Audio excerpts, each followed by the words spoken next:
You lose.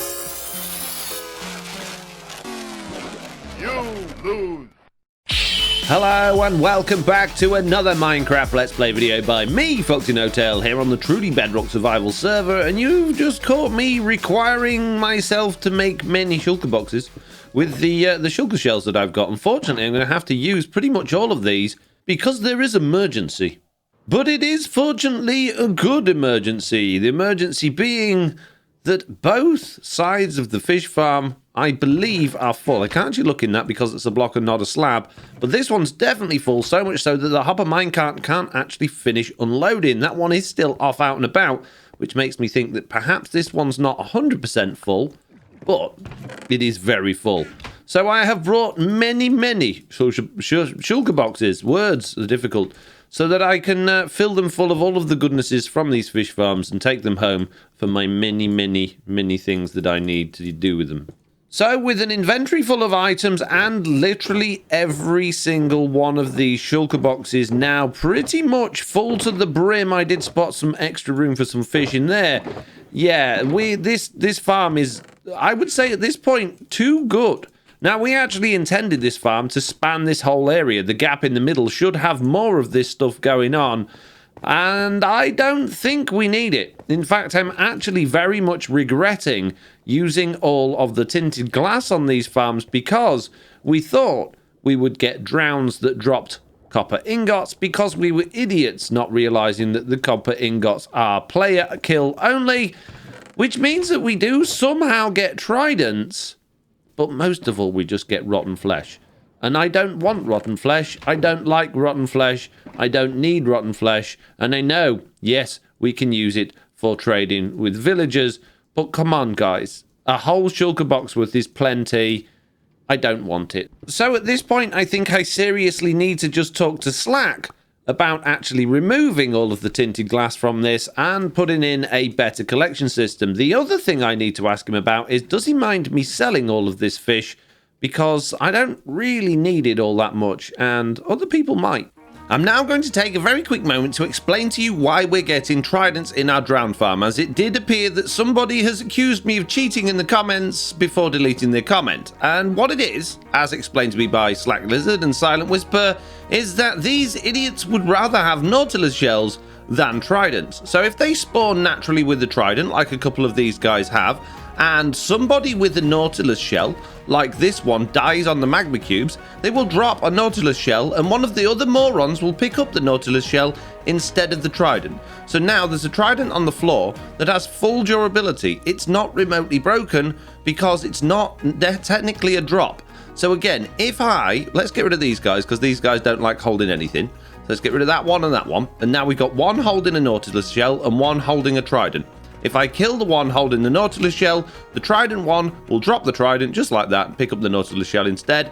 So that is why we're getting tridents in the drowned farm, because other ones are dropping Nautilus shells. So there you go, simple. Oh, and I nearly forgot, before I go, let's go and check on my amethyst shard machine that we built in the last episode. I don't imagine it's picked up much because, believe it or not, even with all of those chests full, we've hardly done any AFK here, and these shards take a long time to grow. And we have 4. Great, that means it's harvested twice. The good news is, it does mean the farm is working though. So now that I've organised all of the boxes, I guess the answer to how many bones, ink sacks, rotten flesh and fish does the fish farm produce is many. We've got 2 full shulker boxes with the ink sacks, 3 full shulker boxes with the bones, a shulker box worth of rotten flesh, and many fish, which I'm now going to attempt to expand my amazing furnace system so that I can fit it all in, because it's looking a bit full. And there we go, we now have many fish all filtering down into that chest into one furnace. But there was a minor problem while doing that, and the mining problem was a mining problem, because I mined through the ceiling of this room, which just happens to be the bottom of the lake above, and as you can imagine, all of the water went down this hole, and all of the area down here was nicely lit up. And now all the torches have gone, and I think it went down here as well. And now that's all very dark down there as well. Basically, it's not ideal. Not ideal at all. So with inches of room to spare and using every little bit of iron that I own, including all of the stuff that Slack's recently given me, I now declare haste to and a 1-hour mining session. Let's do this. Oh, yes. Oh, look. Many.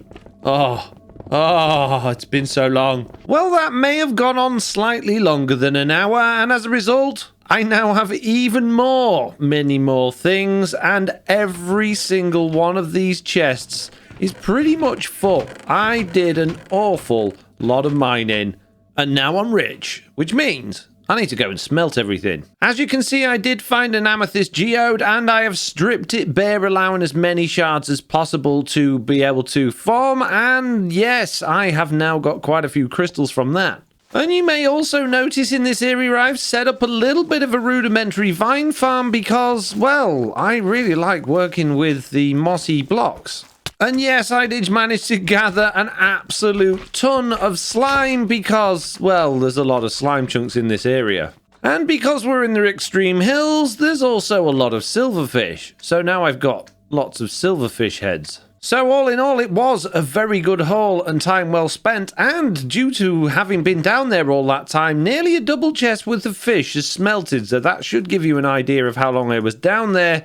And now I can put all of those juicy coppers and irons in there that will eventually, one day, be smelted after it's gone through all of this fish. I guess I'm probably going to have to AFK here for quite some time to get through all of that stuff so I can actually get my copper and my iron back. So while those many hours was spent mining over there, many hours has also been spent AFK here again, meaning that that side is yet again filled to the absolute top.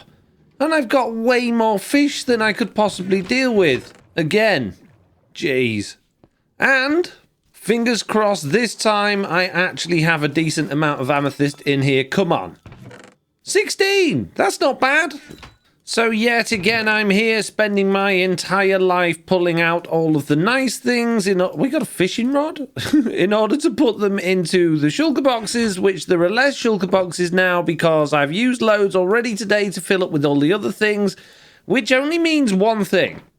We need better storage. And also, we need to stop being AFK here. And instead, be AFK here, which is the drowned zombie farm, which will give us copper ingots. The problem with this farm is there is no storage system in it. There is literally a chest at the end of a hopper line. And while you can see there are copper ingots in here, that gives us an awful lot of leather boots, which means I should probably spend a little bit of time putting in a storage system so that we can get rid of the rubbish and keep the good stuff so that we can make use of our AFK time instead of just collecting fish. Which I'm now going to sell at the Give Me All Your Copper shop, which Slack said I could put up a pop-up shop and sell the stuff that we have in excess, so I have, with a little statue of me there, a couple of azalea trees just to cover up the fact that this is the ugliest little shop in the world, and I've gone around and bone mealed some azalea stuff and moss blocks as well, just to make it blend in a little bit. And what we've got in here is tridents and axolotls and nautilus shells. We've got fish. We've got blocks of many varieties, ink sacs, bones, deep slate and cobbled deep slate as well, and varying prices, but all for copper, because I don't need diamonds this season. I've got diamonds. What I really need is copper. Hopefully we'll get some good business there, because I don't think those prices are too horrible. I think they're okay. And Silent 2 has just logged in, and I am very sneakily going to sneak away one of those, and hopefully no one will notice. Shh, don't tell anyone. All right, got this. Go! Run! Okay, so before I go back to the drowned farm and look at putting in a better storage system, there's one more thing I want to do over in this area, and that is actually across the lake. Zloy has been busy building banks and things, and has apparently gifted us all some money. Very reminiscent of Season 1, when we had pebbles. So, let's read the book. Welcome to the first bank of Truly Bedrock. Good job, Zloy. Please retrieve your first payout of DUM, available for you in your super secure barrel safe. For now, every member gets 27 DUM, and there are 423 DUM overall. DUM is a custom currency devised specifically for Truly Bedrock. We're missing a Y here and a K there. What is this spelling? It's meant to be traded, stolen, or earned just like any other types of currency. More ways to acquire it are coming, and you're free to open your own shops using it. So basically, this is Pebbles all over again, and if you don't know what Pebbles is, you need to go back to Season 1 and check that out. But we believe this time Pebbles, or Dumb as they're called, should be a little bit better. We didn't have a good time with it in Season 1, but I think it's going to be better this time. Let's just have a look at what's... Wow, he's been busy. Okay, well, it looks very official. I'm going to take my Dumb, my 27 Dumb, and I'm going to put them in my ender chest, I guess, and hopefully I can go spend them at some point. Actually, I believe Zloy's shop does actually sell things for Dumb, apparently. So what have we got here? Oh, look, efficiency 5, mending, unbreaking 3, fortune, all of the things I've already got that I no longer need. But, oh, wow, I like this. You know, it's a good shop. It's a good shop. I don't need anything, though, unfortunately, Zloy, which is sad news. So, good news. I guess this is the start of something interesting. Is that goat supposed to be there? Anyway, it's time for me to go home, get some sleep, and then go sort out this storage system. Okay, so back down at the drown farm, all is going swimmingly. Literally, because I've dug a hole in the wall only to find a giant underwater cave. Exactly where I want to build the storage system. And as you can see, I'm down at y equals 10. So I really don't have all that much room to go down. So what I might have to do is pump the items up first, so that we can then deal with them in a location that's not an underwater ravine. Alternatively, I could push it all back here and deal with it over there, or I could go underneath the room we're in at the top. There's no reason I couldn't pop a ladder down here and actually extend everything underneath this. We'd probably still need to go up a little bit in order to deal with the items properly, but I don't know how wet it's going to be going back in that direction. It looks very wet over there. Let me have a quick dig and see what it looks like. Okay, so it's a mixture of being very wet and very hot. So, not potentially the best area to be working. Okay, so I have now dug a large hole underneath the spawner. As you can see, I have made some stairs taking us to the top as well, which is great. And I have turned the spawner off because I was getting absolutely tons of things in it, and I kept having to come and kill them, which was great because I was getting goodies. But it kind of is, you know, getting in a bit in the way of what I'm trying to do. So now that we've got all of that sorted out, now I can actually make the storage system, and all I want to do is put a filter in to get rid of everything that's not copper ingots. Okay, so the first thing I've done is just to extend the hopper line and go to a chest here, which is basically just going to be an overflow chest for items that don't actually make it through the system. Later on, that's going to end up with a lava thing in it that will get rid of all the rubbish we don't want. But for now, I'm just going to build a normal sort of storage system underneath here. And the next thing I'm doing is to place a line of hoppers facing into those solid blocks there. Now, I need one of these hoppers for every item that we're actually going to sort. So I'm going to do 5 for now. I don't think we need any more than that for the minute. And then I need to do a couple more rows of hoppers, believe it or not. So dropping down a bit so I can do another row of blocks in front of those, I'm now going to have these hoppers facing into those blocks there like that. And I'm going to do exactly the same thing again. So I've actually got 2 rows of hoppers, even though I've run out of hoppers, going into those blocks there. It'll make sense in a minute. Okay, more hoppers have been collected. So now we have all of the hoppers that we need in this thing. And we can start getting rid of all of these rubbish temporary blocks that I've been chucking around the place. However, these ones at the back, we're actually going to keep for now. And we're also going to do a row there we go, like that. And a row there like that as well. Now in my hands you might notice I have a bunch of sticky pistons. Now these don't actually need to be sticky pistons. Normal pistons will do, but I don't have any normal pistons on me. So I'm going to put those there behind that bottom row of hoppers, and I'm going to pop a piece of obsidian at the end because, believe it or not, this is used for the redstone circuit, bizarrely. And on the front of each of those sticky pistons, I'm going to put a redstone torch like that, which basically locks those hoppers there and powers that block, which locks those hoppers there. So if I put an item in there, it's not going to go anywhere. And if I put an item in there, also, it's not going to go anywhere. So the hoppers are all locked in that position. Now I actually need some glass, which I know I brought with me, but it doesn't seem like I brought with me, so I may have to pop home in a minute and see if I can find it. But yeah, I need glass for the next bit. Well, having been home and realised I've got no glass there either, I came back and realised I'm forgetful. I put it in there. So now we have plenty of glass. This is good news. And all we're going to do with the glass is just run it along there like that. And then we probably need to dig a little bit more of a hole in this wall, actually, because I haven't quite got enough room behind this machine in order to put a little bit more glass. Just there, like that. So now we have plenty of glass, and on the top of this glass, I'm going to be putting lots of redstone. And then I'm going to do a little bit more glass just along here like this. And again, I'm just going to fill the insides of that up with redstone as well, which means it's going all the way from around the top into those pistons. So now we need some comparators. Of course, I need quartz. I didn't bring any quartz with me. Ah! Please, Slack, have quartz in the chest you left behind. No!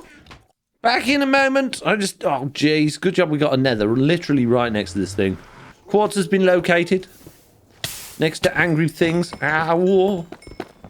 Many spicy magma blocks. Probably lava. Probably death. No death and no lava. This is... Ow, geez, skeletons, run away. We got quartz. Anyway, as I was saying, yeah, you just put your comparators there like that, and it's basically reading the contents of that hopper there. So if I put something inside there, it's not going to go anywhere because it's locked, but you'll see we will get an output there. And once there's enough items in there, it'll actually unlock those hoppers below and allow those items to transfer, which is exactly how we do sorting.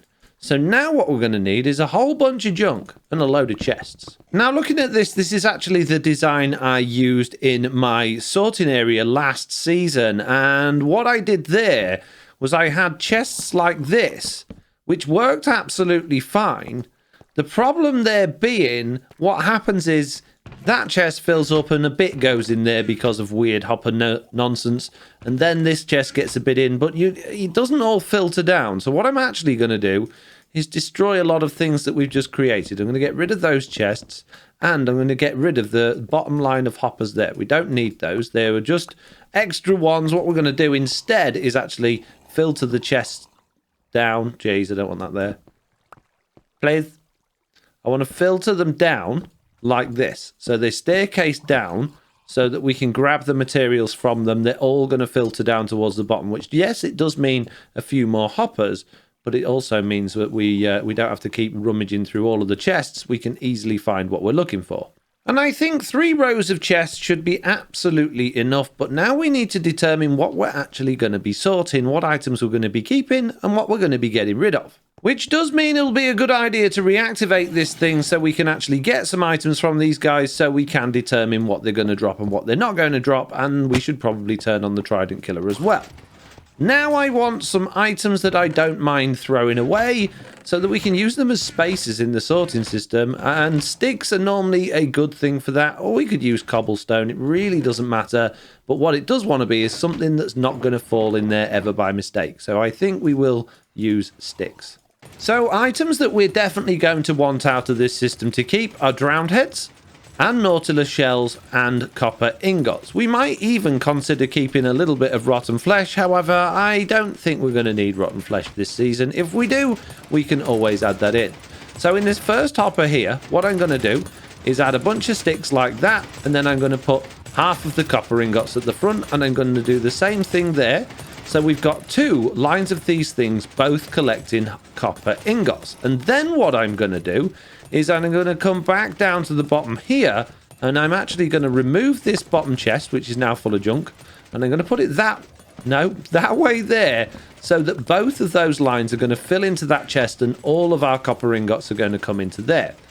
And then I'm going to change it again just to make this a little bit nicer to look at. And I'm actually going to bring that chest forward there like that. And then I'm going to put the hoppers going in behind it, just so that we can staircase up this thing and it's all going to look half decent once it's finished. When doing these sorting systems, it's often also a good idea to actually label the things up so it's easy to remember what's in what. So I'm going to put some copper in there that you can't see because it's the same color as the item frames. I'm going to put the drowned head in there, and I will put a nautilus shell into there. And have I got any armor on me? I do. Let's pop some armor in there like that. And there we go, the system is ready to go. And I forgot that we actually get zombie villager heads from this farm as well, so I've added those in there instead and moved the Nautilus shells along. And you might also notice I have decorated this entire area. Yeah, it's actually been quite some time since my last clip. I've put in the lava system, which basically any overflow will just get dumped into this dropper here, and that will get spat out into lava. And I have decorated this entire farm because I had a little bit of time on my hands. So I've decorated upstairs as well, the area where we were at before, and I've used deep slate and andesite, my favorite two blocks at the moment. As you can see, I've used an absolute ton of it. I've even put in some tinted glass here so we can see the spawner because light can't pass through that, so it's not going to affect it. You might even notice I've done the walls and the ceiling in there as well. But when doing all this, I did realize that there is a significant problem with this farm. And that is, for some reason, since 1.17, the Trident killer is just not working properly. The Trident's glitching about. The zombies are not falling down properly into it. It's not good at all. And all of the XP is backing up in there. Now, we did put in a very simple basic Trident killer into this thing originally because we didn't have many resources, and there are other versions and other designs we could use that might be a little bit better. However, what I'm thinking is, so that we don't end up doing a beardstone and filling this thing up with so many drowns it lags out the server, we might just convert it into a simple AFK system that you use your sword at with an auto clicker like we used to do in the good old days before Trident killers. That way, we still get the looting effect, we get rid of the XP because we're going to collect it, and we still get all of the items without having to worry about the lagginess of a Trident killer, which should work out better. The only problem with that particular design at this moment in time is it won't currently work because this is too wide, which means we'll get a whole bunch of zombies gathered up on the one side where we're not chopping. So we are going to have to force them over to one side. The other thing we're going to have to be careful of is knockback or thorns, because that will actually push the player away if it hits them. So we're going to have to redesign this entire bottom section, which does mean I'm going to have to turn off the system once again so that we can, well, so that we can work on it, I guess. Now, the simplest thing to do at this point might be just to make that a one wide hole in the bottom and just have the zombies falling down a one wide hole. The only problem with that is if 4 spawn at once or multiple spawn at once, they're going to be fighting over which one can fall down the hole and get stuck, reducing the rates, because while zombies are close to the spawner, it's not going to spawn more in. So that's not really a solution, but there is a really easy solution which I can do as soon as I've got rid of the guys that are already in it. Okay, so the first thing I guess I need to do is to destroy all of this stuff because, oh, geez, I thought that was going to happen. Please don't go down into the redstone. I don't think it will. I think it'll be fine. But yeah, we need to get rid of the Trident killer. We need to put blocks back underneath the sides and the back of this thing again so that we can put the buttons back on to stop the water flowing. Okay, so the water is now held back in place with the buttons and we've got blocks around. So now what I'm going to do, well, one of these blocks actually has a hopper minecart in it, and I believe it's this one, but we do need to test that out because it's important that we push the zombies towards the one it's at. It is not that one. Is it that one? It is. So we need to push the zombies towards this block. So what we're going to do is we're going to add a little bit more deep slate around here. Then we're going to put some slabs at the front like this so that the XP can get out, but the water's not going to get out. What water, you might be asking? Well, all I'm going to do is put a bucket of water to the back there to push anything in there to the front. And now what we need to do is actually create a way of forcing ourselves not to be able to be moved from there and put something in here to stop mini baby zombies jumping out, which is basically just going to be a couple more slabs. Okay, it's difficult to see, but the water is now only within the cobwebs. There's no water below the cobwebs, and it actually does look like there's no water in the cobwebs at all, but I can assure you there is. It's just a weird Minecraft visual glitch. So there's buttons on the 2 layers below, which means when the zombies fall down now, which they should be doing any minute now, they will fall down into the water, and all will be good. Okay, with a little bit more design work just for decoration purposes, the zombies are now falling down into the water streams. And again, I can just come down here, aim my sword at that point there, and hopefully get them all. Maybe not. Maybe we're going to have to move this about a little bit more. Well, I think the way I've got it set up now is going to do the job for us. So all I need to do now is actually test it by, I guess, by going AFK. But I've got loads of stuff to do. So I could really do with one of my friends going AFK for me, but something strange is happening, peeps. I can't get hold of Big Chicken or Chuck or Mr. Onion, which makes me feel very alone. Very alone indeed. Anyway, yeah, I'm gonna have to do it myself. So basically, I've got an app called AutoClicker by Mergy, which I paid for, and I have a keyboard shortcut which activates this AutoClicker. What it says is my left click is going to occur every 50 milliseconds, which is a bit much for a farm like this. So let's make that 100 milliseconds, and it's going to just keep doing it until I turn it off. So I can hide that, move that away, and then I can just activate that with my keyboard shortcut, and then I can just stand here and get many XP. Now, I did wonder if we were going to have an issue with the XP with that bottom slab there like that. It does look like there is some gathering up, so immediately we got a problem, but if we move forward a bit, we're okay. The final piece of the puzzle is almost upon us. I am now going to attempt not to flood this system because I don't want water everywhere. I'm going to put water there like that, which is going to push us against those. So if we do get hit by their thorns and we get pushed back, we will go back towards it again, which means the XP is not going to get left. And as you can see from all the zombies in there, they are all being successfully killed. They are all getting pushed towards the water. The items are all being collected. This is excellent news. This farm is working 100% exactly how I intended it to. Before I go AFK, I have another idea for how we can get the XP out of here without having to worry about being pushed forward, and that is if we break this block here and put a trapdoor there, we won't have the water flowing through, and baby zombies still shouldn't be able to get us, and that gives us a little bit more scope to actually see across this thing as well. So again, if I engage my auto clicker, which I've now put to click every second, so it's not just spamming the life out of this thing, then we should be good to go. Look at that, mini XP. And the baby ones can't get out because their heads is just too big. Stupid baby zombies. One last thing before I disappear is that when you have an AFK auto-clicking farm like this, it really is a good idea to have a beacon around you with regeneration, because at some point you will run out of hunger, which means you can't go AFK indefinitely and you do need to keep an eye on your character. However, I've got beacons in my live stream, mate, so I can set one up. But I'm not going to do that right now, because I'm just testing. Well, I can say the changes we've made are 100% successful. The AFK went very well, no zombies survived, and we got a reasonable amount of items for a short amount of time in there, which is great. We've got some drown heads. We are slowly filling up the sorter for the zombie villager heads, and we got a few Nautilus shells as well. Now, bear in mind, that was only from a few minutes. These things are not fast zombie spawners, and I know there are a lot of people out there that say, what's the point in using a zombie spawner to farm copper? It's not worth it. It's too slow. It's never going to give you any return. Well, I say people didn't have a problem with drown farms or spawner farms for zombies before there was copper, so why all of a sudden have an issue now? Well, you've got to remember is there are a lot of different ways to play Minecraft, and there are a lot of different play styles as well. I'm quite happy to go AFK for a reasonable amount of time in order to top up my copper supply that I'll also get from mining. And yes, mining for copper is certainly going to be quicker than using a zombie farm, but why not in my spare time when I'm not doing anything, have my copper amount being topped up by a system that is, well, lag-free pretty much, really easy to use.